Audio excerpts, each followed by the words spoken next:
Not from a battlefield, not from the dusty roads of a forward operating base somewhere in the Middle East.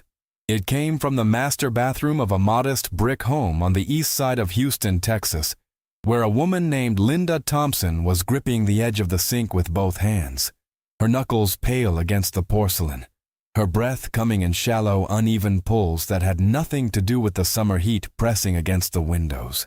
Her husband heard it, the sound of something wrong, before he even opened his eyes. Elijah Thompson had spent enough years in places where the difference between life and death was measured in seconds to know that certain sounds demanded immediate attention. The subtle catch in someone's breath, the absence of the usual rhythm, the particular quality of silence that follows a muffled gasp. These were not things he had learned from books, though he had read plenty of those too. They were things that had been engraved into him during 3 combat deployments and more hours of emergency field medicine than most licensed physicians would accumulate in a decade of practice. He was on his feet before he was fully awake. Linda was standing at the sink, looking at her reflection with the expression of someone who could not quite trust what they were seeing. She was 54 years old, a high school English teacher, with a warm laugh, and a habit of marking student papers in purple ink because she thought red felt too harsh. She was not a woman given to dramatics.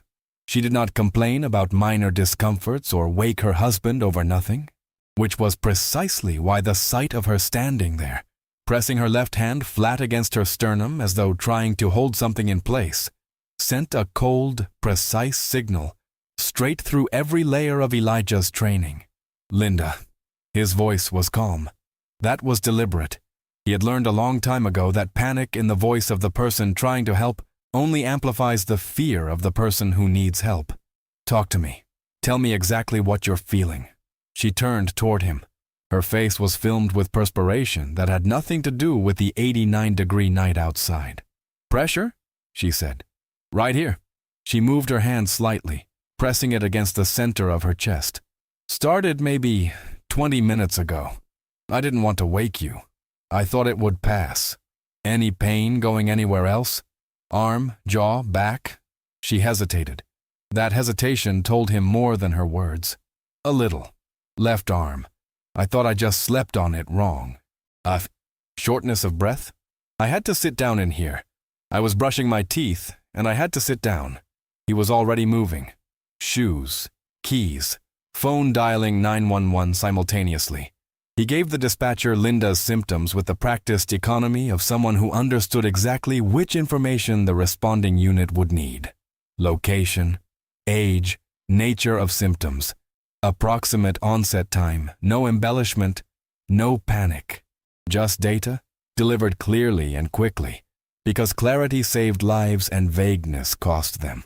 The dispatcher told him an ambulance was 12 minutes out. Elijah made a decision in approximately 3 seconds. He had seen 12 minutes stretch into 20. He had seen traffic and redirected units and dispatch errors. He had seen conditions deteriorate inside windows that everyone assumed were comfortable. Houston Memorial University Medical Center was 6 minutes away. He knew the route. He knew every light. We're going now, he told Linda. I've got you. She nodded. She trusted him completely, which was one of the many reasons he loved her, and also one of the reasons the weight of what he was carrying felt so enormous in that moment. The drive through Houston at midnight was mostly empty streets slicked with the kind of humidity that made the streetlights blur at their edges. Elijah kept one hand on the wheel, and one hand available, his eyes moving between the road and Linda in the passenger seat, cataloging her continuously. The perspiration had increased. Her color was not right. She was making a conscious effort to breathe in a way that told him breathing had stopped being automatic for her. He pulled into the emergency bay of Houston Memorial at 12:03 a.m. The entrance was bright and institutional, the automatic doors exhaling a gust of cold-conditioned air as he guided Linda through them. The waiting area was populated with the particular mixture of people that emergency rooms attract at midnight. A young man holding a cloth against a cut on his forearm, an elderly couple sitting close together with the stillness of people who had been waiting a long time, A woman walking back and forth near the vending machines with the distracted energy of someone managing worry through movement. The reception desk was staffed by a young man with a laminated badge and a look of controlled exhaustion. Elijah approached him directly. "My wife is presenting with chest pressure, diaphoresis, shortness of breath, and referred pain in the left arm. Onset approximately 35 minutes ago. Symptoms are progressive. She needs to be evaluated immediately for cardiac involvement." The young man at the desk looked up from his screen. His eyes moved from Elijah, a large, broad-shouldered black man in his late 50s, wearing a plain gray t-shirt and athletic shorts because he had not stopped to dress, to Linda, who was standing with her hand against her chest and her eyes slightly glazed with the effort of managing pain she was determined not to show. "I'll get you checked in, sir. Can I get your insurance card and a photo ID?" "She needs to be seen now," Elijah said. He kept his voice level. He had learned that raising his voice in these situations produced defensive reactions rather than action. These are the classic presenting symptoms of an acute cardiac event. Every minute matters with these presentations. "I understand, sir. Triage will assess her. If you can just fill out this paperwork, I need to speak with the triage nurse directly. Please." The young man picked up the phone. Nurse Emily Rogers arrived 2 minutes later. She was a compact woman with efficient movements and the particular expression of someone who has developed a professional armor against manipulation, because manipulation was something that emergency room personnel encountered regularly and learned to defend against. She carried a clipboard and a small pulse oximeter, and the quiet authority of someone who had triaged thousands of patients, and believed, with the confidence of long experience, that she could accurately assess urgency within the first 30 seconds of an interaction. She did a quick visual assessment of Linda, took her pulse, and clipped the oximeter onto her finger. "Mrs. Thompson, can you rate your pain on a scale from 1 to 10? "Maybe a 5, Linda said. "6. Are you having trouble breathing?" "A little." Emily made a notation on her clipboard. Her expression was the careful neutral of professional assessment. "We'll get her into a room and do a full workup. There's a short wait right now. If anything changes significantly, let us know immediately." "It has changed significantly," Elijah said. "In the last 20 minutes since we left our house, her diaphoresis has increased, her pallor is worsening, and she went from rating the chest pressure at a 4 to a 6 while we were in the car. That progression pattern is not consistent with something that should wait." Emily looked at him with the particular patience that experienced medical personnel deploy when they believe they are dealing with a frightened family member who lacks the clinical context to interpret what they are seeing. "I hear you, sir. Your concern is completely understandable. She'll be seen by a physician." "I'm a former combat medic," Elijah said. He did not say it to impress. He said it because it was relevant context. "I spent 11 years as a combat medic in the United States Army. I've managed cardiac presentations in field conditions. I'm not making an emotional assessment. I'm making a clinical one." Emily's expression shifted slightly, the way expressions shift when someone is recalibrating without fully committing to the recalibration. "We appreciate that, sir. But our triage protocols are designed to handle these situations, and the physician will evaluate her thoroughly." She led them to the waiting area. Elijah settled Linda into a chair and sat beside her, angling himself so he could see her face clearly. He took her hand. Her fingers were slightly cool against his. He noted that. He noted everything. The waiting room hummed with the fluorescent patience of institutional time. A television mounted near the ceiling cycled through a local news program on mute, the closed captions running a half-second behind the images. The air conditioning was aggressive, the kind that made the space feel hermetically sealed from the night outside. Linda leaned her head against his shoulder. "I'm sure it's nothing serious," she said. Elijah said, "I know." And he did not elaborate, because elaborating would have meant telling her what he actually thought, and what he actually thought was not something she needed to be carrying in that moment. He kept watching her breathe. 12 minutes into the wait, he noticed her breathing pattern change. It was subtle, the kind of subtle that most people would not have registered as anything meaningful. But Elijah Thompson had spent a significant portion of his adult life paying attention to exactly this kind of subtle, in conditions far less comfortable than this waiting room, and he recognized it immediately for what it was. He stood up and walked to the nursing station. "Her breathing pattern has changed," he said to the nurse at the desk, who was not Emily Rogers but a younger woman. "She's showing signs of increased respiratory effort. I need someone to reassess her now." The young nurse looked up with the same careful neutrality. "I'll let the triage nurse know." "Please do that immediately," Elijah said. He returned to Linda and sat beside her, holding her hand, watching the door to the treatment area, watching the clock on the wall, watching his wife's chest rise and fall with a particular rhythm that he recognized as the body working harder than it should have to at the business of breathing. 2 minutes passed, then 3. He stood up again, and that was when the chair beneath Linda suddenly became insufficient. The sound she made was not dramatic. It was quiet, almost private, the sound of someone whose body has just made a decision without consulting the rest of them. She listed sideways. Elijah caught her before she reached the floor. He lowered her with controlled urgency and went to one knee beside her, his hand immediately at her neck, his eyes reading everything simultaneously.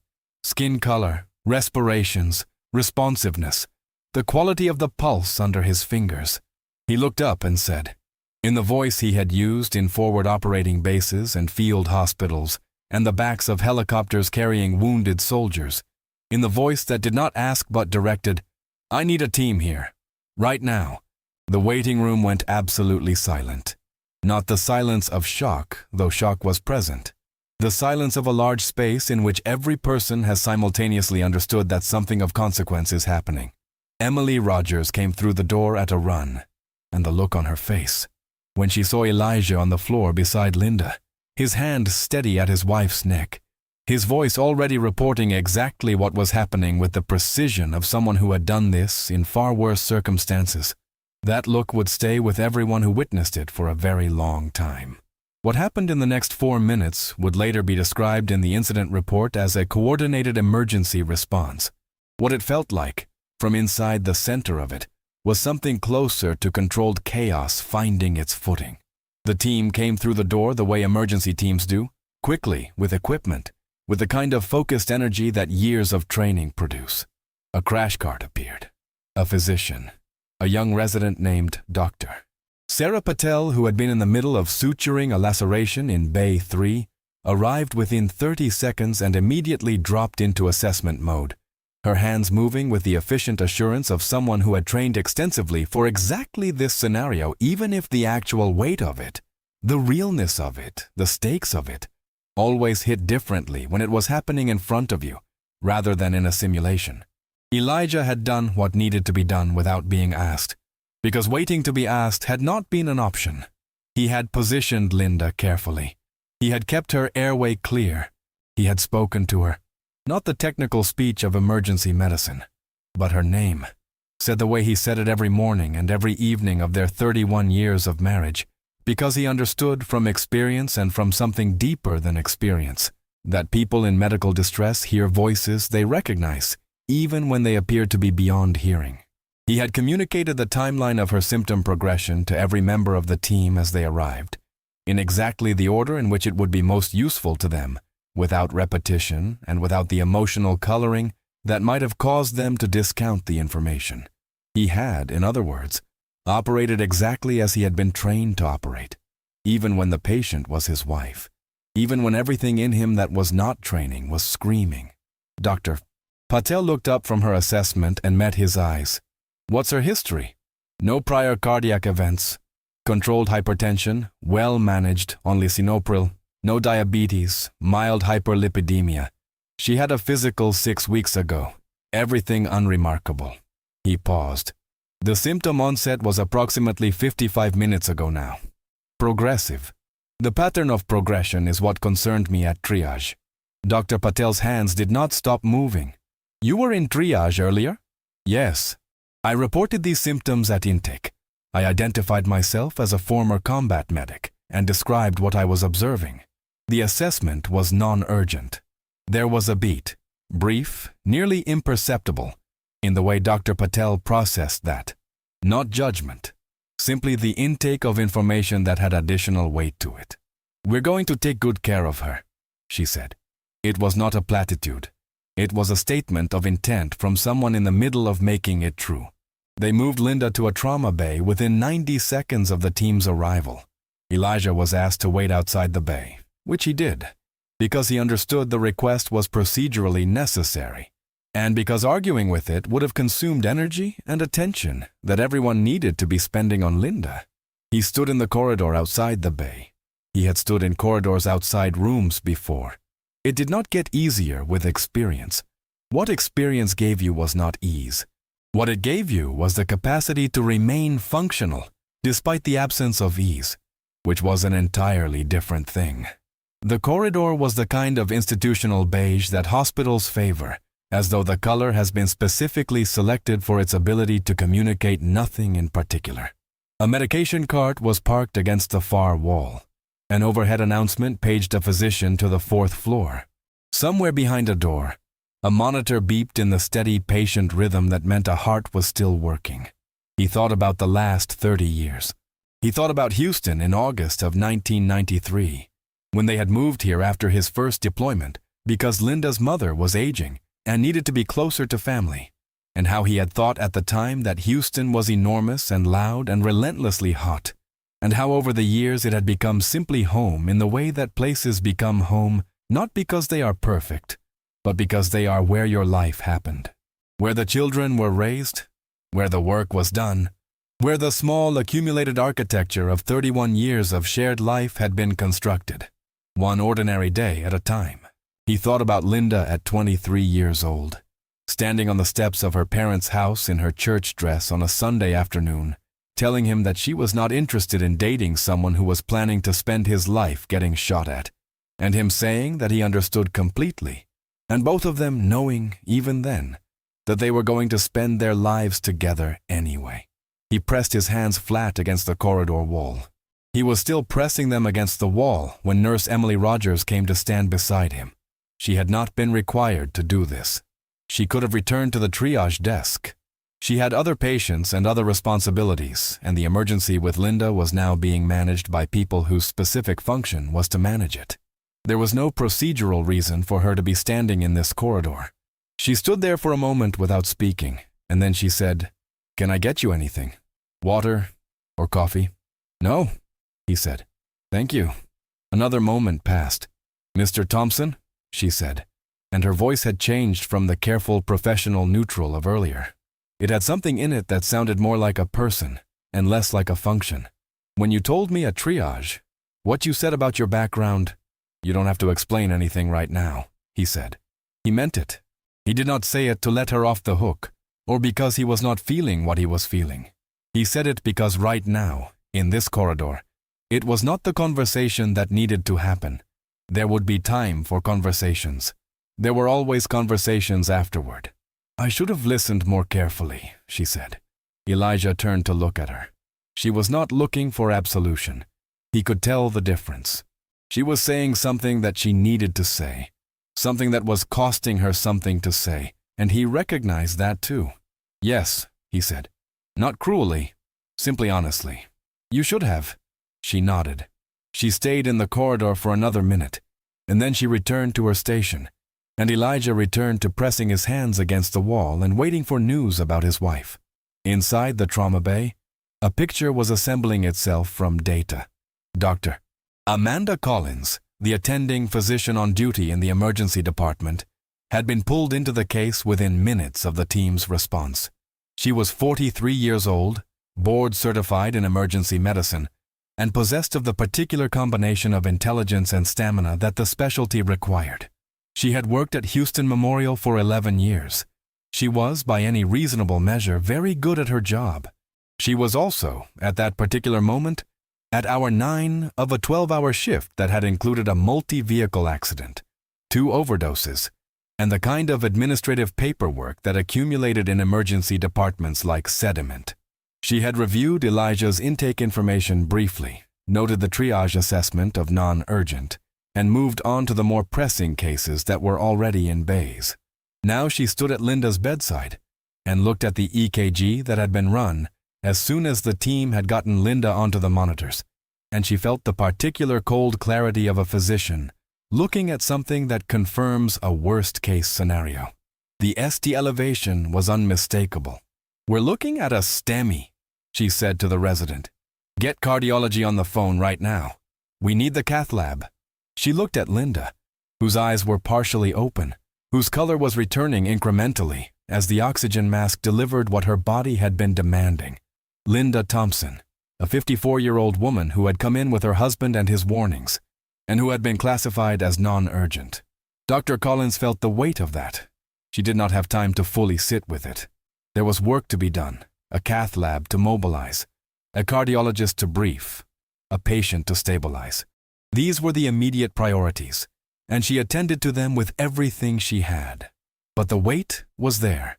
The cardiology team arrived, and Dr. Collins briefed them in the compressed, precise language of medicine under pressure. She included Elijah's reported observations and timeline in her brief. She used the language of clinical accuracy. The patient's husband, a former combat medic, had reported progressive symptom changes at triage and had described a pattern consistent with evolving cardiac involvement. The triage classification had been non-urgent. The interventional cardiologist, a tall, deliberate man, named Dr. James Okafor, who had performed this particular procedure more times than he could accurately count, listened to the brief without interrupting. When Collins finished, he said only, "Let's go." Linda Thompson was moved toward the catheterization laboratory at 12:41 in the morning. As the team moved through the corridor, the gurney passed the stretch of wall where Elijah was standing. He saw her. She turned her head and saw him. He walked beside the gurney for the 10 steps that the corridor allowed before the doors required him to stop. He held her hand for those 10 steps. He told her something in a voice too quiet for anyone around them to hear. Whatever he said, she closed her eyes, and her face changed, in the way that faces change when something that has been held very tightly is finally permitted to release. Then the doors closed, and she was gone down the corridor, and Elijah stood at the threshold that he could not cross. He stood there for a long moment. Then he turned and walked to the waiting area, and he sat down in one of the hard plastic chairs, and he folded his hands in his lap, and he waited with the patience of a man who had learned, in the hardest classrooms available, that waiting was sometimes the only useful thing left to do. The television near the ceiling continued its silent loop of news. The older couple who had been there when he arrived were still there, still sitting close together. The young man's arm had been treated, and he was gone. Elijah Thompson sat and breathed and waited for news about his wife of 31 years in a waiting room in Houston, Texas, on one of the hottest nights of the summer, and the fluorescent lights held the room in their unchanging artificial brightness, indifferent to everything that had happened within it. Dr. Amanda Collins did not sleep that night, even after her shift ended. This was not unusual. There were nights in emergency medicine that you carried with you when you left the building, nights that followed you home in the passenger seat and sat at your kitchen table and looked at you while you tried to eat breakfast in the early morning light. She had been doing this work long enough to have developed the capacity to set those nights aside when the job demanded it, to compartmentalize with the efficiency that the specialty required. But setting something aside was not the same as releasing it. She had never confused the two. She sat in her car in the staff parking garage after her shift and went through the chart.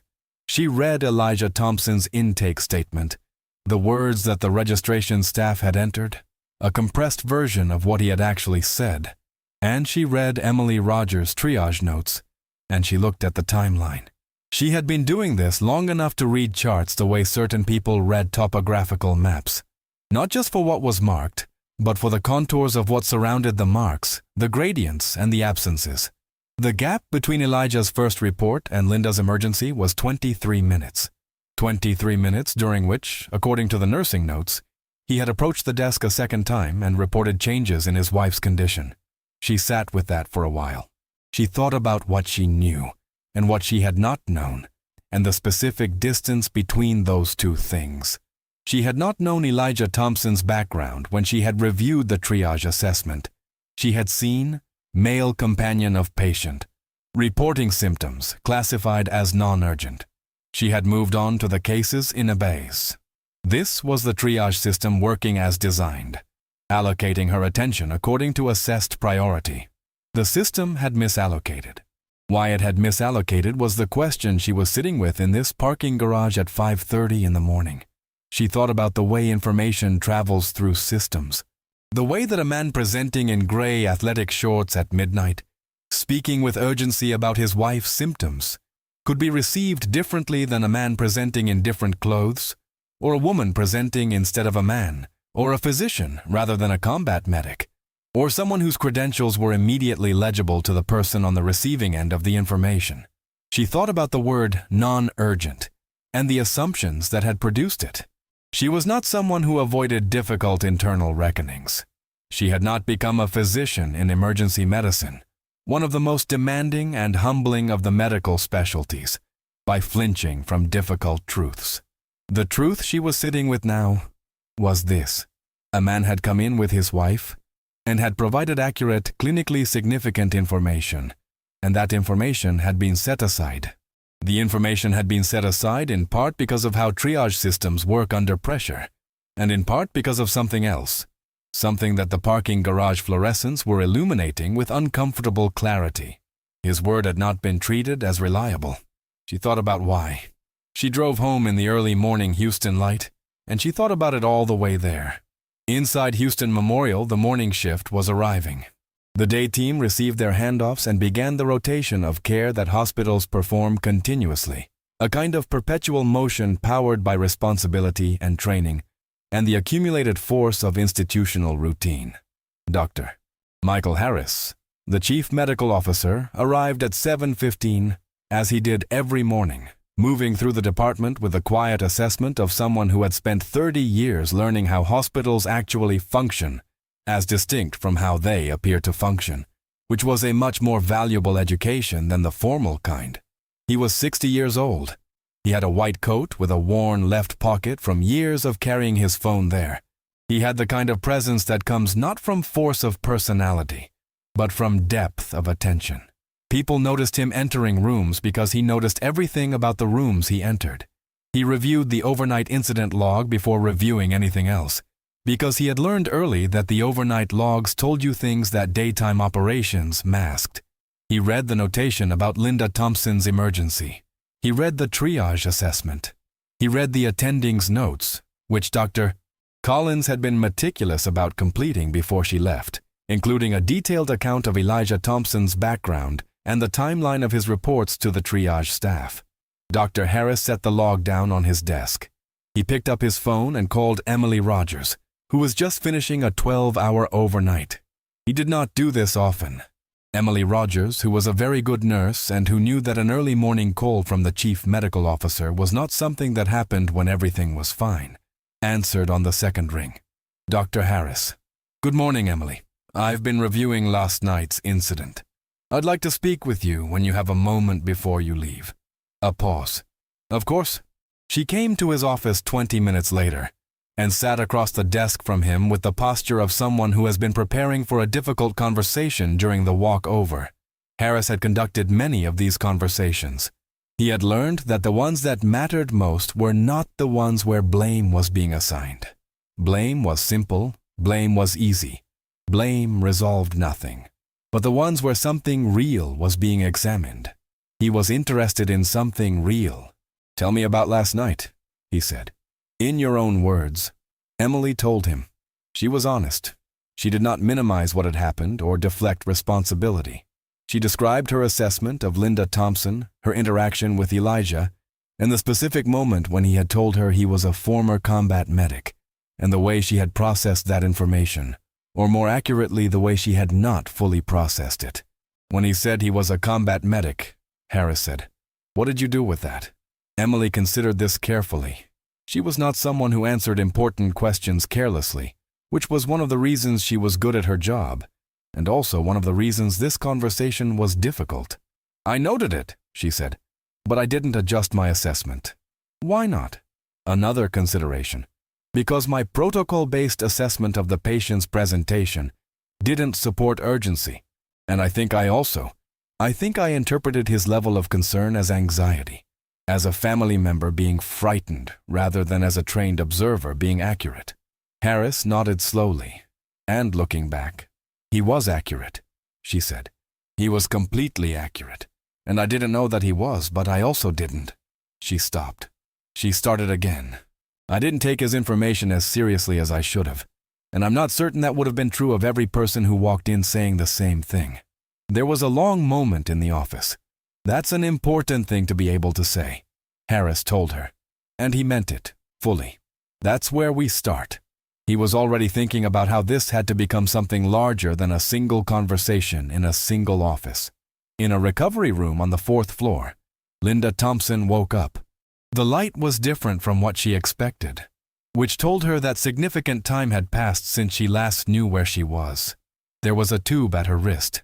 There was a monitor beside her bed producing a sound that she gradually identified as reassuring. There was a window with pale morning light coming through it. There was Elijah. He was sitting in the chair beside her bed, his elbows on his knees, his head down.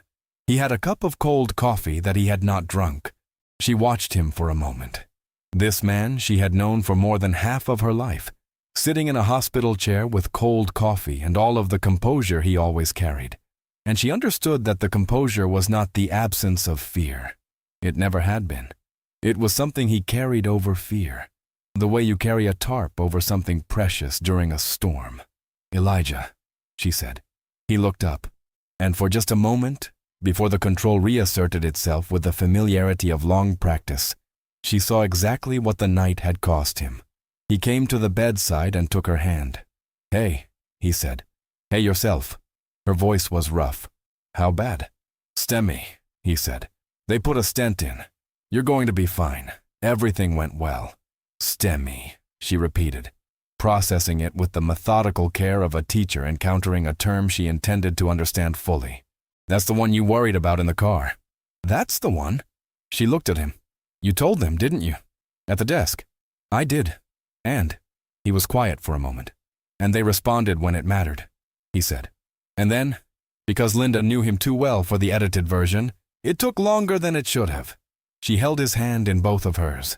"But here I am," she said. "Here you are," he agreed. His voice was completely steady. His eyes were not.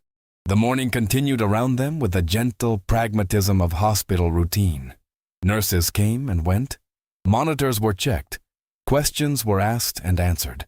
The window held its rectangle of Houston morning light, and outside the city was starting up in the heat.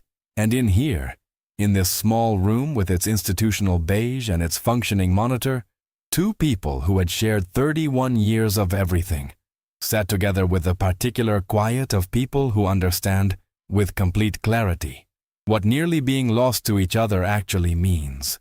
The story moved through Houston Memorial the way stories move through closed institutions, quietly and everywhere at once. By the following morning, the details of what had happened in the waiting room had reached most of the department. The facts spread first, the veteran, the warnings, the emergency, the outcome. Then, the interpretations spread. The way interpretations always follow facts through institutional corridors, accumulating the additions and subtractions that occur as information passes through human beings, who each bring their own understanding to it. Some of what was said was accurate. Some of it was the kind of elaboration that happens when people try to make sense of things that are difficult to make sense of. A few staff members, hearing the story secondhand, assumed Elijah must have been loud or confrontational, because this was the story they expected, the story that most easily explained why warnings might have been dismissed. When they learned he had been calm and methodical and precise, this was harder to accommodate. Harder was not the same as impossible. People accommodated it. Dr. Collins returned to work 2 days later, having slept and thought, and made her decision about what the situation required. She went to Harris before the start of her shift and told him she wanted to meet with Elijah Thompson directly. Harris looked at her for a moment. "What are you hoping to accomplish?" "I'm not hoping to accomplish anything," she said. "I'm hoping to do something honest." He nodded. "Set it up." She reached Elijah by phone that afternoon. Linda was still in the hospital, She would remain for 2 more days of monitoring and cardiac rehabilitation assessment, so locating him was a matter of calling the nurse's station on 4 and asking someone to let Mr. Thompson know that Dr. Collins was calling. He came to the phone with the unhurried manner she was beginning to understand was characteristic rather than cultivated. "Mr. Thompson, this is Dr. Collins, the attending physician from Tuesday night. I remember," he said. "I'd like to meet with you if you're willing. Not in an official capacity, or that's not quite accurate, because I'm meeting with you as a physician and as a representative of this hospital. But I'm asking because I want to, not because I'm required to." A pause. "When? Whenever is good for you. I know your wife is here and I don't want to take you away from time with her." "I'll be here all day," he said. "You can find me on 4. She went up at 3 o'clock, during a lull that emergency departments occasionally produce in the mid-afternoon hours. She found him sitting in the family lounge at the end of the corridor, a room with a small table and chairs and a window overlooking the hospital's parking structure. He had a legal pad in front of him, with some notes on it, and a pen in his hand. She would later learn he was using the time to update materials for a first aid course he was scheduled to teach the following week. He stood when she came in. "Dr. Collins," he said, "please sit down." She sat across from him. The room had the quiet of a space not designed for significant conversations, but being used for one anyway. "Thank you for seeing me." He looked at her with the particular alertness of someone who is paying careful attention and not performing the performance of paying attention. "You're welcome. I want to talk about what happened Tuesday," she said. "I want to be honest with you about it." He waited. "I reviewed the chart before I came up here. I reviewed the timeline of your reports to triage. I reviewed the nursing notes and the intake documentation. The picture that emerges is..." She stopped, found the right words and used them. "The picture is that you provided accurate, clinically significant information on multiple occasions, and it was not acted upon appropriately. You identified a pattern of symptom progression that was consistent with what turned out to be an evolving STEMI, and you communicated that to the triage staff, and it was classified as the anxiety of a worried family member rather than the assessment of a trained observer." Elijah sat very still. His hands were flat on the legal pad. "I can't tell you with certainty everything that shaped that response," Collins continued. "I can tell you that some of it was the pressure under which triage operates, the volume of cases, the limitations of a system designed to manage many simultaneous assessments. And I can also tell you that I believe some of it was something else, something that the hospital and I, as a physician who reviewed the intake and did not intervene, have to own." "That you didn't believe what I was telling you," Elijah said. "Not an accusation. A fact, stated simply, in the way that facts deserve to be stated." "Yes," she said. "I believe that's accurate." The parking structure outside the window held its rows of cars in the Houston afternoon heat. A pigeon landed on the ledge and regarded them briefly through the glass and departed. "My wife is alive," Elijah said after a moment. "She is," Collins said. "And that matters enormously. And I also want to be clear that the outcome doesn't determine whether what happened was acceptable. Because it wasn't." He looked at her for a long moment. She held the look without flinching, because she had not come here to flinch. "I appreciate you saying that," he said finally. "You didn't have to come up here." "I did," she said. "Maybe not procedurally, but yes, I did." He leaned back in his chair and looked at the ceiling for a moment, as though he was weighing something. Then he said, "You know what I keep thinking about? Tell me. The other people. The ones who come in here without 11 years of combat medicine. The ones who know something is wrong and can't articulate it the way I can. Because they don't have the training? Or because they're in too much pain? Or because they're frightened and the fear changes how they communicate? What happens to them?" The question sat in the room. Dr. Collins let it sit. "That's the question I want this hospital to spend time with," she said. "It's the right one," he said. She left him in the family lounge and walked back to the elevator with the specific weight of a person who has said something true and now has to figure out what to build from it. The following morning, Dr. Harris received a formal request from Dr. Collins for a department-wide review of triage protocols, with particular focus on how staff integrated information provided by patients and family members with clinical backgrounds. He read it at his desk with the coffee that was always hot when he arrived at 7:15, because the department administrator brewed it specifically for him, which was one of the small courtesies of long institutional relationships. He picked up his pen and wrote "Approved" at the bottom of the page. Then he sat for a moment and thought about everything that word meant in this particular context. He thought about the distance between what hospitals intended to be and what they sometimes were in practice. He thought about the systems that produced those distances, not malicious systems mostly, but pressured systems, systems operating at volume, systems in which human judgment was exercised at speed, and in which the shortcuts that speed required could, under certain conditions, produce dangerous errors. He thought about the kinds of errors that left no obvious trace because the patient happened to survive. He thought about all the Linda Thompsons who had not. He set down his pen and looked at the approved notation he had made, and understood that it was a beginning, only a beginning. But after 30 years in this work, he had learned to distinguish between the things that were endings and the things that were beginnings, and to understand that beginnings were what you worked with. You built from beginnings. He made 3 phone calls before the morning meeting. The formal meeting happened on a Friday. Harris had gathered key department staff in the large conference room on the 2nd floor, the one with the long table and the view of the courtyard, where the hospital's administrative functions had been conducted for as long as anyone currently working there could remember. There was coffee and there were chairs and there was the particular atmospheric pressure that gathers in rooms when people know that what is about to be discussed is genuinely important. Emily Rogers was there. Dr. Collins was there. The resident, Dr. Patel, was there.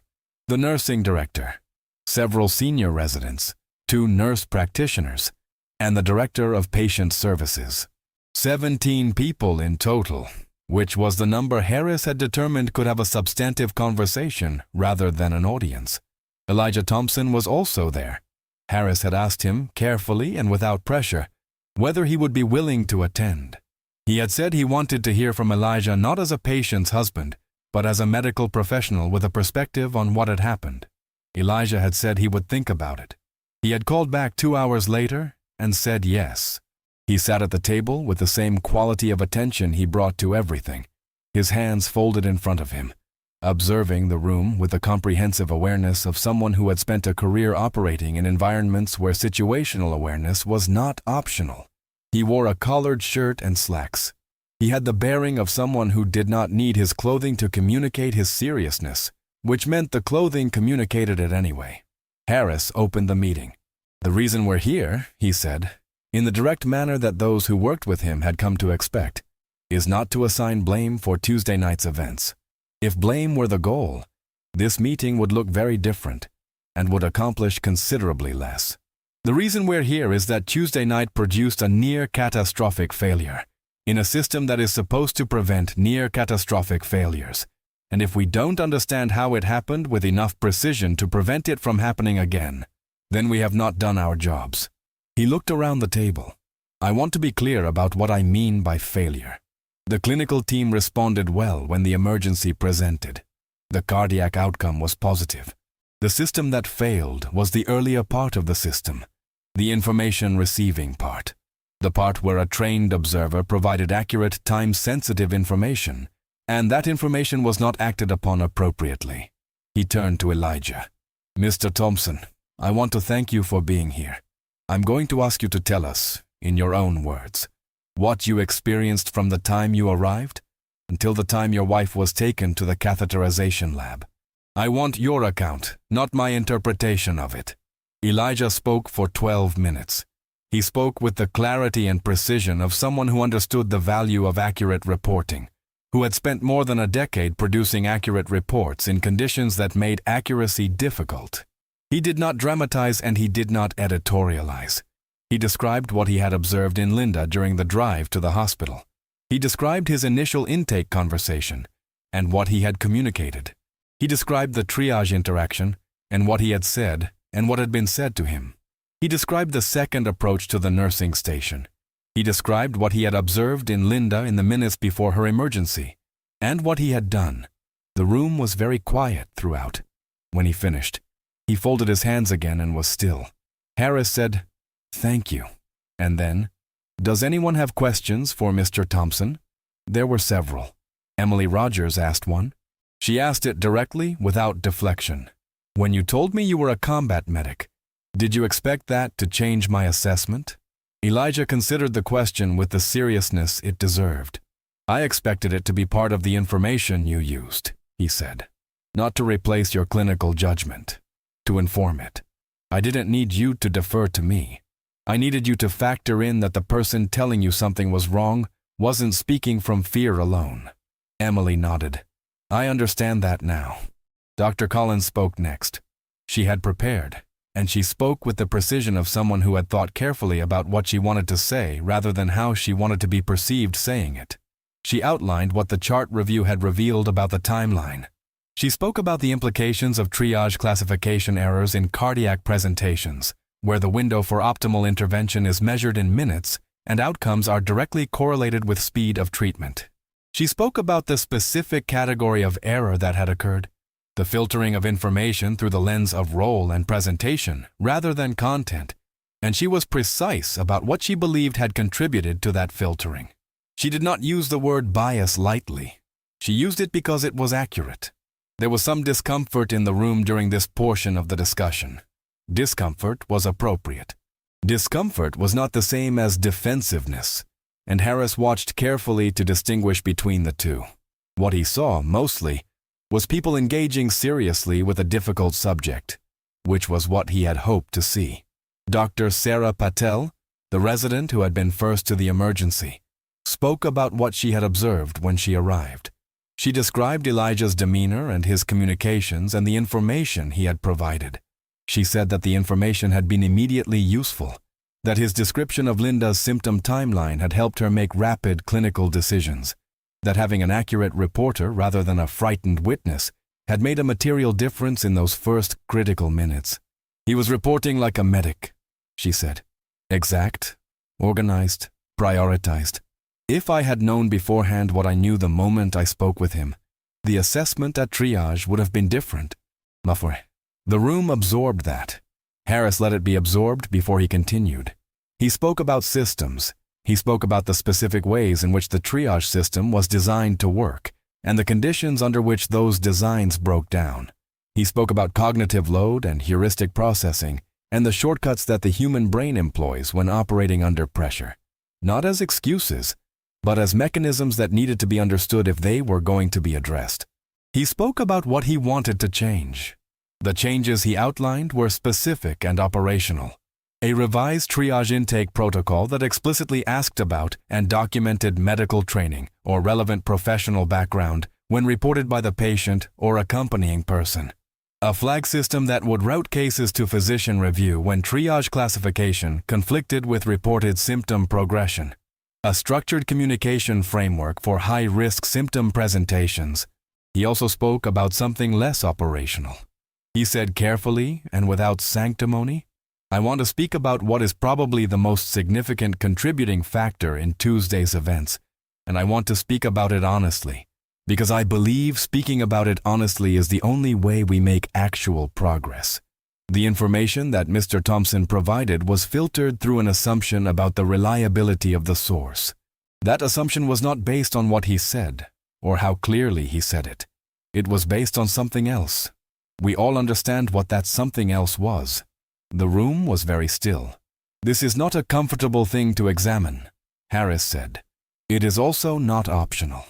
The standard we hold ourselves to is that every patient, and every person accompanying a patient, receives the same quality of attention to the information they provide. Not the same deference. Clinical judgment remains ours to exercise, but the same quality of attention. The same assumption that the information might be accurate and important. That standard failed on Tuesday. I want us to understand why, and I want us to hold ourselves to it with more rigor going forward." He looked at Elijah. "Mr. Thompson, is there anything you would want us to take away from your experience that we haven't addressed?" Elijah was quiet for a moment. "You mentioned the other people," he said. "The ones who don't have my training. The ones who know something is wrong but can't describe it in clinical terms. I'd ask you to think about what systems you can build to serve them too. Because they come in here too. They've been coming in here a long time. The room received that. The meeting concluded 90 minutes after it had begun. As people moved toward the door, Emily Rogers paused beside Elijah. "Thank you for coming," she said. "I know you didn't have to." "No," he agreed. "But it was worth doing." She looked at him for a moment with the expression of someone who is filing something permanently, the kind of filing that changes the shape of subsequent thinking. "I hope your wife recovers well," she said. "She will," he said. "She's very strong." He meant it as a simple fact, which it was, and it also contained everything that the night had cost both of them, compressed into 4 words, and a certainty that came from knowing someone across 31 years of shared life. He walked out of the conference room and took the elevator to the 4th floor. Linda came home on a Sunday. The Houston heat received her with its characteristic indifference, a wall of August air that pressed against the skin with the dense insistence of something that had been accumulating all day in the concrete and asphalt of the city and was now releasing itself in all directions. Elijah guided her from the car to the front door with the particular care of someone who has been briefed by 3 separate medical professionals on the appropriate level of support, which was meaningful but not excessive, because Linda Thompson, even 4 days post-stent, did not appreciate being handled. "I can walk up 3 steps, she said, as he reached for her elbow at the porch. "I know you can," he said. "I'm holding your elbow anyway." She allowed it, which was itself a form of concession. The house had the specific quality of spaces that have been waiting. He had straightened it while she was in the hospital. Not a deep cleaning, because he had not been there enough for that, but a general restoration of order, because he knew she would notice, and because maintaining the house was one of the things he had done in her absence that had made the absence manageable. The flowers on the kitchen table were from the nurse's station on 4, a small arrangement that the unit had put together with the thoughtfulness that nursing staffs occasionally produce in ways that catch you completely off guard. Linda stood in the kitchen doorway and looked at the flowers. "Nurses sent them," he said.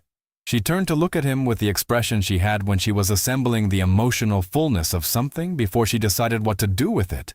Then she sat down at the kitchen table and pressed her hands flat against it, which was the gesture he associated with her processing something large, the same gesture she made when she was marking a particularly moving student essay.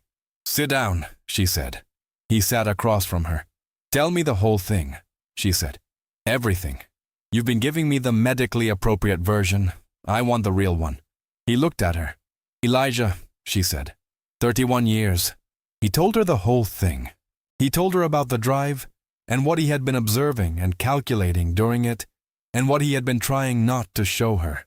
He told her about the desk and the triage and Emily Rogers, and the 2 approaches to the nursing station and the 23 minutes. He told her about standing in the corridor outside the trauma bay, pressing his hands flat against the wall. He told her about watching her gurney go through the doors. She listened to all of it without interrupting, which was how Linda listened to things that mattered, with the full and undivided attention that she had brought to 3 decades of student papers and parent conferences, and the serious conversations of a long marriage. When he finished, she was quiet for a moment. "You were scared," she said. "Yes. You didn't let me see it." "No." She reached across the table and put her hand over his. "You know you could have," she said. "I know that you're scared sometimes. Being scared doesn't mean you can't do what needs to be done." "I know that," he said. "But you didn't want to add my worry about you to everything else I was carrying." "No," he said. "I didn't." She looked at him across the kitchen table. This woman who knew him as completely as any person can know another person across 3 decades of proximity and choice, and the ongoing project of a shared life. "Next time," she said, and the words carried the specific weight of someone who understands that there is a next time of some kind in everyone's future, and is not pretending otherwise. "I want you to let me see it." "Okay," he said. They sat in the kitchen for a long time, the afternoon light moving across the table as Houston afternoon light does in August, golden and heavy and absolute, and they drank iced tea and talked about what came next.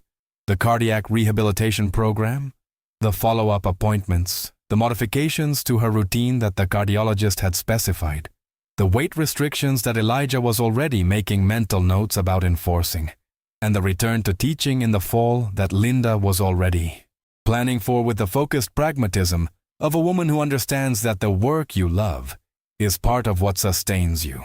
The week that followed had the texture of restoration. Old friends called. Colleagues from Linda's school sent a card signed by the entire English department. Elijah's former Army unit's private online group lit up with messages when word got out. The abbreviated language of people who have been through difficult things together and know how to communicate across the distances that civilian life eventually builds between veterans of the same service. Elijah continued teaching his first aid courses, which met every Tuesday and Thursday evening in a community center 3 miles from the house. He had taught these courses for 6 years, to a mixture of students that reflected the specific demographic reality of the east side of Houston: working adults, small business owners, parents, young people completing certification requirements. He was a good teacher. His students frequently rated him as the best instructor they had ever had, which was a conclusion they reached not because he was entertaining. He was not especially, though he had a dry humor that surfaced reliably at unexpected moments, but because he made them understand that what they were learning was real and consequential and worth knowing with precision. He returned to class 2 weeks after Linda's hospitalization. He did not tell his students what had happened. He was not by temperament someone who made his personal experiences the primary material of his teaching, but something in how he conducted class that evening was noted by several of his students later when they were asked about it. He spent an unusual amount of time on the section about communication, specifically on how a trained first responder communicates with medical personnel, what information to prioritize, how to ensure that information is received rather than simply delivered. One of his students, a 32-year-old woman named Carla Mendez, who worked as a community health worker and had enrolled in the course to strengthen her professional skills, raised her hand during this section. "You're saying that even if you have the training, you might not be heard?" Elijah looked at her. "Yes," he said. "That's exactly what I'm saying. And I'm also saying that this is not a reason to stop communicating clearly. It's a reason to communicate even more clearly, and to understand that the responsibility to receive information accurately belongs to the professional on the other end of that communication, and that when that responsibility fails, it's worth examining why." Carla Mendez wrote something in her notebook. After class, she stayed behind to ask him a follow-up question, and in the course of that conversation, Elijah ended up telling her more of the story than he had intended. She listened with the focused alertness of her professional training, and when he finished, she said, "My organization does advocacy around health equity issues. Would you be willing to speak with my director?" He thought about it on the drive home. He thought about what Dr. Harris had said in the conference room, about beginnings. He called Carla Mendez the following morning. The autumn in Houston does not announce itself the way autumn does in other parts of the country. There is no specific day when the air changes its mind about being summer.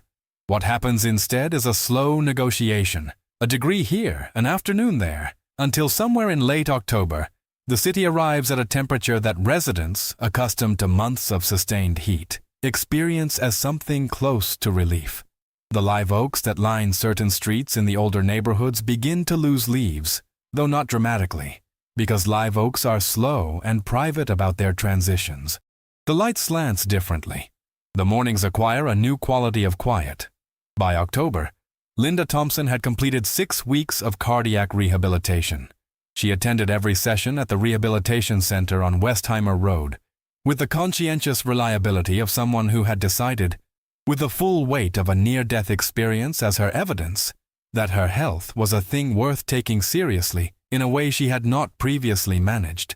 She rode the recumbent bike and she walked on the treadmill, and she sat in the group sessions where cardiac patients of various ages and circumstances discussed the adjustments that a cardiac event forces, and she listened and sometimes contributed, and mostly came home thoughtful and tired in a way that was productive rather than depleting.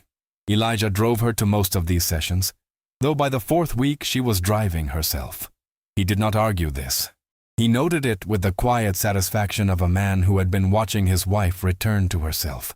He had his own work. In the months since the hospitalization, something had gathered around him that he had not initially sought and was now navigating with characteristic deliberateness.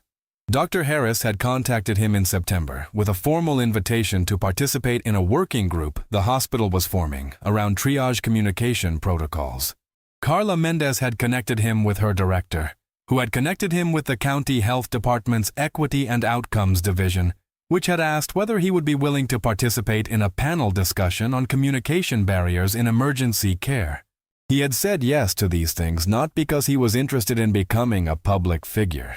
He was not specifically, but because he understood that his experience had produced a particular kind of knowledge, and that knowledge had value that extended beyond his own family story. He was methodical about it. He spent time organizing his thoughts. He talked with Linda about what he wanted to say and how he wanted to say it. He read about communication in emergency medicine, about the research on how patient and family-provided information was evaluated and acted upon, about the specific patterns that appeared in the literature around whose reports were weighted, how heavily, and why. The reading confirmed what he had experienced and added dimensions to it that he had not fully appreciated. He read with the focused attention of a man who believes that understanding a problem accurately is the necessary first step toward addressing it usefully. The panel discussion at the county health department was held on a Tuesday evening in early November. The room was a conference center meeting room with fluorescent lighting and the specific acoustics of spaces that have been used for exactly this kind of discussion many times over many years. There were approximately 60 people in the audience: healthcare professionals, community health workers, administrators, a handful of journalists, and what appeared to be a contingent from several local advocacy organizations. There were 4 panelists: Elijah, a cardiologist who had written on delays in cardiac care, a hospital administrator from a different institution, and an emergency medicine researcher from the University of Texas Health Science Center. Elijah was the only person at the table who was not credentialed in medicine or healthcare administration. He was also, as it became clear over the course of the evening, the most compelling speaker. This was not because he was performatively passionate. He was the opposite of that. He was calm and precise and organized, and he used specific language to describe specific events, and he declined to reach for generalization when his specific case was sufficient to make the point. When the moderator asked him to describe what had happened at Houston Memorial, he described it exactly as he had in the hospital conference room, without dramatization, without embellishment, with the complete factual content, and nothing additional. The room was quiet, in the way rooms are quiet when they are paying complete attention. When he finished, the cardiologist on his left, a small, sharp-eyed woman named Dr. Patricia Wong, said, "The window for optimal intervention in a STEMI is 90 minutes from first medical contact. What you're describing is a scenario in which we almost lost 30 minutes of that window because information was not received." "Yes," Elijah said, "that's an accurate summary. And you're a trained combat medic who described symptoms clearly and identified yourself clearly." "Yes. So we're also talking about what happens when someone with less training comes in." "We are," he said. "That's the more important conversation." A woman in the audience, Elijah could not see her clearly in the room's fluorescent wash, but she had the look of someone who had been in healthcare for a long time and had a personal stake in the discussion, asked whether he believed the reception of his information had been affected by factors other than systemic triage protocols. He paused. He had thought about how to answer this question. He had talked with Linda about it. He had thought about what it meant to answer it honestly, without answering it in a way that would make the conversation about something other than what he wanted the conversation to be about. "I believe," he said, "that the information I provided was filtered through an assessment of my credibility. And I believe that assessment included factors that had nothing to do with the quality of the information I was providing or the accuracy of what I was observing." He paused again. "I'm a black man who came into the emergency room in the middle of the night, wearing gray athletic shorts, accompanying a patient who is my wife.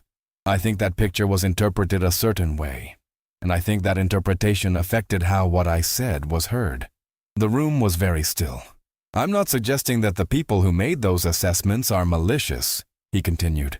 I'm suggesting that the systems we operate within, all of us, in all of our roles, are capable of producing those assessments without malicious intent, and that the absence of malicious intent does not relieve us of the responsibility to examine and correct them. He looked at the moderator. That's all I have on that point, he said. I want to be clear that the institution has responded well since the event. The people involved have engaged honestly. I'm here because I believe that honest engagement is how systems change, and I want to support that process. After the panel, a line formed. This was not something he had expected. He had expected the event to conclude with the standard networking milling that follows these kinds of gatherings. Instead, people came to him one at a time with the deliberate purpose of people who have something specific to say or ask. A nurse who told him that what he had described matched her own experience as a patient. A young emergency medicine resident who asked whether he would be willing to speak at a residency training session. An older black man in a gray suit who shook his hand without saying anything for a long moment and then said, "My brother," and nothing further. He drove home through the Houston night with the weight of all of it sitting in the car with him. Linda was still awake, reading in bed with the purple-capped pen she used for student papers tucked behind her ear out of habit, even though she was reading for pleasure. She looked up when he came in. How was it? He sat on the edge of the bed. Meaningful, he said. More than I expected. She studied him. You okay? Yes, he said. And then, because he had promised her, and also a lot of things simultaneously, she put the book down. Tell me, he told her. She listened the same way she always listened, with everything she had. And when he was done, she was quiet for a moment. And then she said, "You know what I kept thinking about? In the hospital? When I was in that first room waiting and I knew something was really wrong? Tell me." I kept thinking, he knows. He always knows. If he's worried, then it's real. She looked at him. That's 31 years of evidence, Elijah. You've never once been worried about something that wasn't real. He looked at his wife. I need them to know that about you, too, she said. Not just the doctors. Everyone.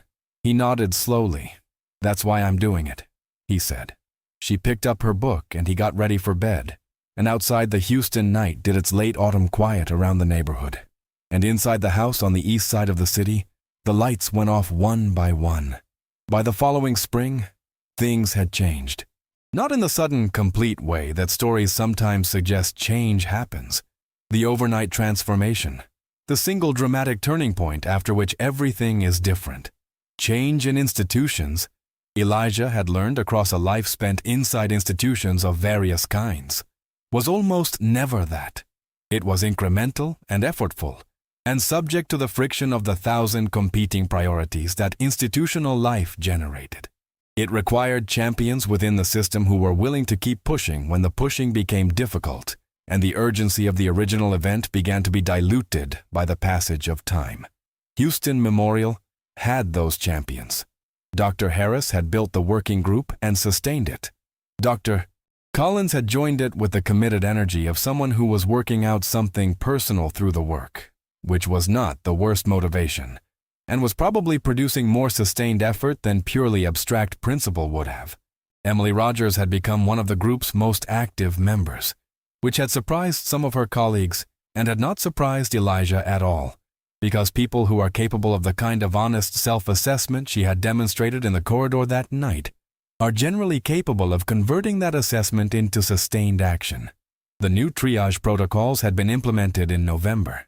They included a structured intake question about medical training and professional background, and a documentation requirement that ensured this information reached the treating physician rather than remaining at the front desk. They included a revised framework for assessing reported symptom progression, with specific parameters that would automatically flag a case for physician review when reported changes conflicted with initial triage classification. The results, 3 months in, were modest and real. 3 cases had been flagged by the new system that might otherwise have moved more slowly through the assessment process. One of those cases had involved a cardiac presentation with a positive outcome that the attending cardiologist had noted, in his documentation, was likely improved by earlier intervention. This was one case, in a hospital that processed thousands of cases a month, and it was not a controlled study, and it was not conclusive evidence of systemic transformation. It was also someone who was alive. Elijah was aware of this because Dr. Harris had told him about it, in a conversation that the CMO had initiated, and that had begun with, "I thought you should know that the protocol change seems to be doing something real." He had sat with that for a long time. The invitation to speak at the hospital's Grand Rounds came in March. Grand Rounds at a major academic medical center was a different venue from a county health department panel discussion. It was an internal format: physicians, residents, medical students, nursing leadership. An institution examining itself through the lens of a particular case or research presentation. It was also a format with history and with weight, a format in which the cases presented became part of the institution's ongoing medical education, part of what the next generation of practitioners would carry with them into their careers. Harris had personally delivered the invitation. He had not framed it as a request. He had framed it as an opportunity, which he said carefully, because he understood the difference between an institution asking something of a person it had failed and an institution offering something meaningful. Elijah had talked with Linda about it. "You should go," she said, in the tone that meant she had thought about it from multiple angles and arrived at a conclusion. "It'll be a room full of physicians," he said. "I know." She looked up from the student essays she was marking. "Tell them what you told me." He went on a Thursday morning in late March, when Houston was in the brief, vivid season between winter and the arrival of full summer heat, when the city's parks were green and the temperature was something that could be called pleasant without irony. He wore the suit he had worn to his daughter's college graduation 5 years earlier. Linda told him he looked good, which she said with a particular inflection that meant it was true. The lecture hall at Houston Memorial's academic wing held approximately 120 people. He stood at the podium and looked at them: physicians, residents, medical students, nurses, administrative staff, people who had spent years or decades learning to care for human beings in crisis, who understood the complexity and the weight of that work, and who were, most of them, looking at him with the open attention of people who had come to learn something. He thought about the person he had been in this building 8 months ago. A man in gray athletic shorts at midnight, standing at a triage desk, trying to tell people something important, watching the thing he was saying not quite land. He thought about Linda on a gurney going through doors. He thought about the corridor and the wall and his hands pressed against it. He cleared his throat. "My name is Elijah Thompson," he said. "I served as a combat medic in the United States Army for 11 years. I currently teach emergency first aid to civilians in the community. On August 6th of last year, I brought my wife to this emergency room at midnight, and I want to tell you what happened." He told them. He told them the whole story, the full version, the one he had been refining across 8 months of telling it in different rooms to different audiences, the version that had been shaped by every question and every response and every conversation that had followed the original events. He told them about Linda's symptoms and the drive and the intake and the triage. He told them about the 2 approaches to the nursing station. He told them about the 23 minutes and what had happened at the end of them. He told them about standing in the corridor. He did not tell them in a way designed to produce guilt. He was not interested in producing guilt, which was a self-referential emotion that consumed the energy needed for actual change. He told them in a way designed to produce understanding, which was the more difficult and more useful thing. Then he said, "I'm not here to tell you that you're doing something wrong. Most of you are doing something very right, in one of the most demanding professional environments that exists. I'm here to tell you about a specific vulnerability that this environment produces, not because individual people are careless or prejudiced or incompetent, but because systems under pressure produce systematic shortcuts, and some of those shortcuts make certain kinds of errors more likely." He paused. "The error I want you to carry with you is this: information has no credential. The accuracy of what someone tells you is not determined by who they are or what they're wearing or what time of night they walked in through your door. It's determined by whether it's accurate. And the only way to know whether it's accurate is to receive it with enough care and enough attention to evaluate it on its merits. That requires time, and it requires a specific kind of discipline. And I understand that both of those things are scarce in this environment. He looked out at the room. I also want to tell you about the people who are not me, who don't have 11 years of combat medicine to explain why they know something is wrong, who know it anyway, because they know their own body or their loved one's body in the way that intimate daily knowledge produces. Those people deserve the same quality of attention. They come in here too.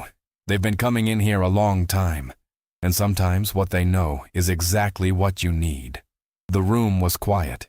He let it be quiet for a moment. Then he said, "My wife is well.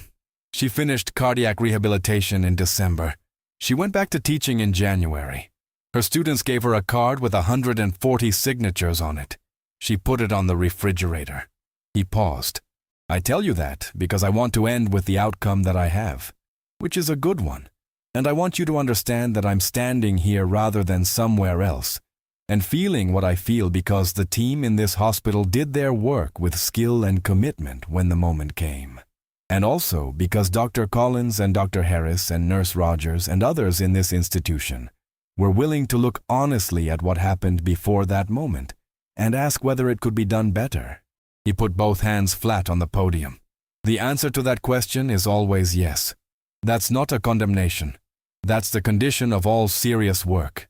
We can always do better. The question is whether we're willing to keep asking." He stepped back from the podium. The applause when it came was not the immediate reflex applause of audiences responding to a conclusion. It was the kind that builds from a few people and becomes something larger, which is the kind that means the room has been moved rather than simply stimulated. Dr. Harris, sitting in the third row, put his hands together with the expression of someone who is measuring the weight of something against what he had hoped for and finding it sufficient. Dr. Collins beside him was taking notes. Emily Rogers was in the back of the room. She had come in late and had stood rather than take a seat because she had not been certain she should be there and had arrived uncertain whether she would stay. She stayed. After the applause settled, the questions came. They came for 40 minutes. They were good questions, asked by people who had listened carefully and wanted to understand more than what had already been said. Elijah answered all of them with the same quality of attention he had brought to the presentation.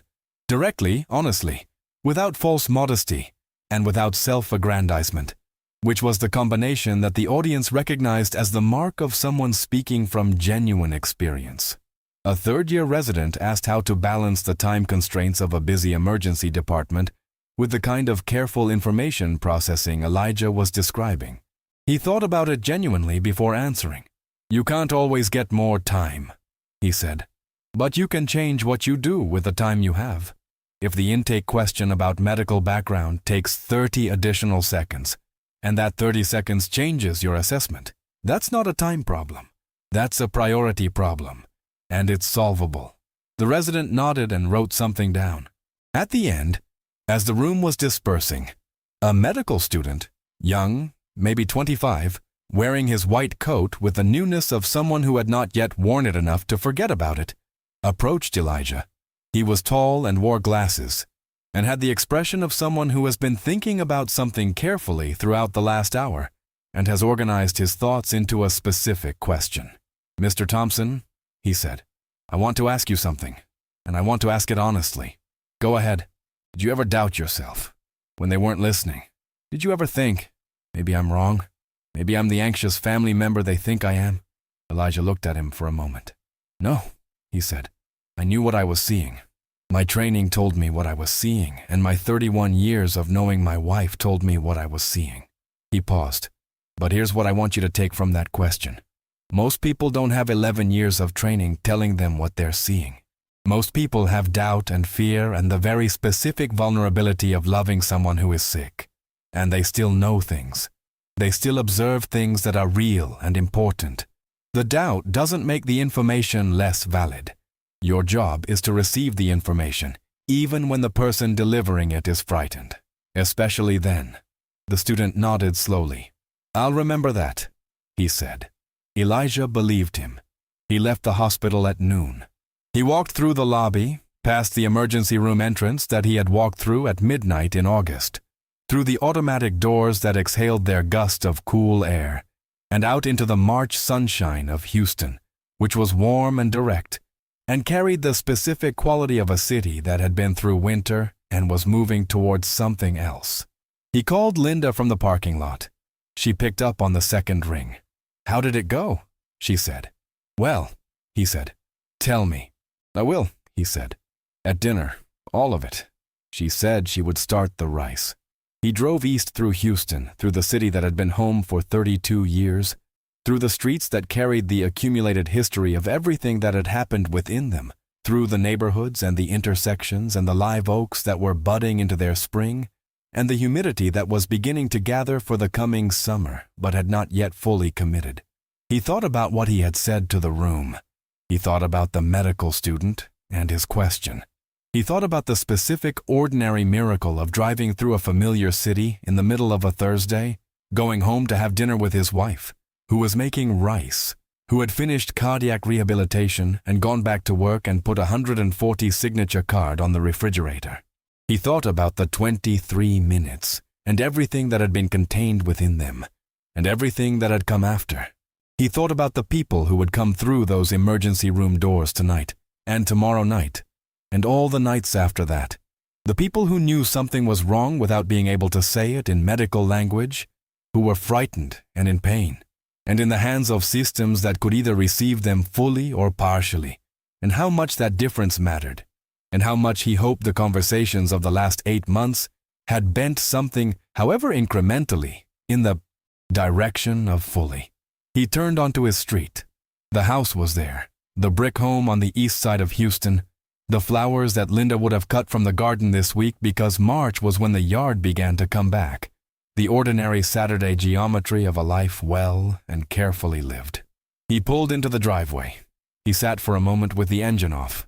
Then he got out of the car, and he walked up the 3 porch steps that Linda could now climb without assistance, and with considerable feeling about the fact that she was doing so unassisted, and he opened the front door, and the house received him with the smell of rice on the stove, and the particular warmth of a home that is inhabited by people who have decided, repeatedly and across many years, and through the kind of challenges that test decisions of that kind, to make it one. "I'm home," he said, from the kitchen, without looking up from the stove. "I know." He hung his jacket on the hook by the door. Outside, Houston continued its afternoon in the slow, warm way of a city that has been through things and is still here, still going, still full of people moving through their lives, with all the urgency and patience and care that lives require. People in emergency rooms and classrooms and community centers and kitchens. People learning and failing and trying again. People carrying knowledge that deserved to be heard, waiting for someone willing to listen.